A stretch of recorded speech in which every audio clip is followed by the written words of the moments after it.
جو آیت شان ظہور سے متعلق ہے، یعنی اس کے اور دلالات بھی ہیں من جملہ دیگر دلالات کے، ایک یہ بھی ہے۔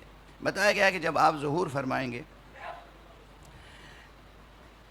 تو آپ کی زبان مبارک پہ یہ آیت بھی ہوگی، جاء الحق وزہق الباطل ان الباطل کان زہوقا۔ حق آ گیا، باطل مٹ گیا، اور باطل تو مٹنے ہی والا تھا۔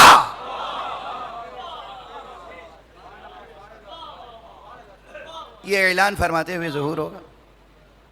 اچھا یہ ویسے بھی یاد رکھیے، حق کہتے ہی اسے ہیں جو ناقابل زوال ہے۔ حق زائل نہیں ہوتا، حق مٹتا نہیں، حق متزلزل نہیں ہوتا، اور باطل کو ثبات نہیں ہے۔ باطل ہے جو متزلزل رہتا ہے اور بالآخر اسے زوال ہوتا ہے۔ تو جب امام تشریف لائیں گے تو زبان مبارک پہ کیا ہوگا؟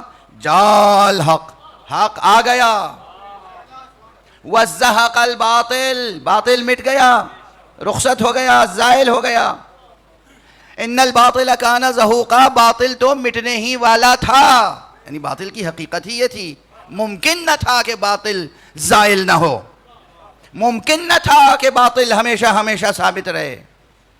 کتنی آیتیں ہیں قرآن مجید میں کہ جو وجود مبارک و مقدس حضرت حجت عجل اللہ تعالی فرجہ۔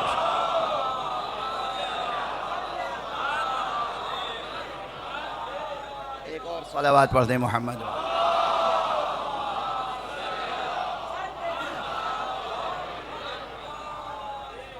یعنی پوری پی ایچ ڈی تھیسس لکھی گئی تھی اسی عنوان سے کہ بھئی قرآن میں تو کہیں کوئی آیت ہے ہی نہیں جہاں امام مہدی کا ذکر ہو، اور کسی حدیث صحیح میں بھی نہیں ہے، اور تاریخ بھلا ایسے انسان کی کیسے تصدیق کر سکتی ہے؟ ایک اساطیری انسان، ایک داستانی تصور، ایک کہانی کہ پیدا ہوا بچہ اور پردہ غیب میں تھا اور اتنی لمبی عمر پائی اور ابھی تک باقی ہے، تو گویا یہ داستان ہے، یہ نادانوں کا عقیدہ ہے، اور اس طرح کر کے وہ پی ایچ ڈی تھیسس لکھی گئی، اور P H D degree award ہو گئی، اور یونیورسٹی میں پروفیسرشپ بھی مل گئی، اور اس کے بعد سے مسلسل یہ کام ہو رہا ہے۔ کیوں ہو رہا ہے؟ چونکہ دنیا کے ظالم حکمرانوں، مستکبرین کے دلوں اور دماغوں پر مہدی علیہ السلام کا خوف طاری ہے۔ اس کے دلائل موجود ہیں، شواہد موجود ہیں، موقع نہیں ہے کہ کوٹیشنز آپ کے سامنے اس کا ایک خوف طاری ہے۔ یہ جو وعدہ الہی ہے، یہ جو وعدہ محمد عربی ہے، یہ جو وعدہ اہل بیت ہے، کہیں پورا نہ ہو جائے تو پھر ہم کہاں رہ جائیں گے۔ پوری کوشش یہ ہے کہ ظہور نہ ہونے پائے، پوری کوشش یہ ہے کہ جو معتقدین ہیں، ایمان رکھتے ہیں، منتظرین ہیں، انتظار کر رہے ہیں، ان کے دلوں سے یہ عقیدہ مٹا دیا جائے۔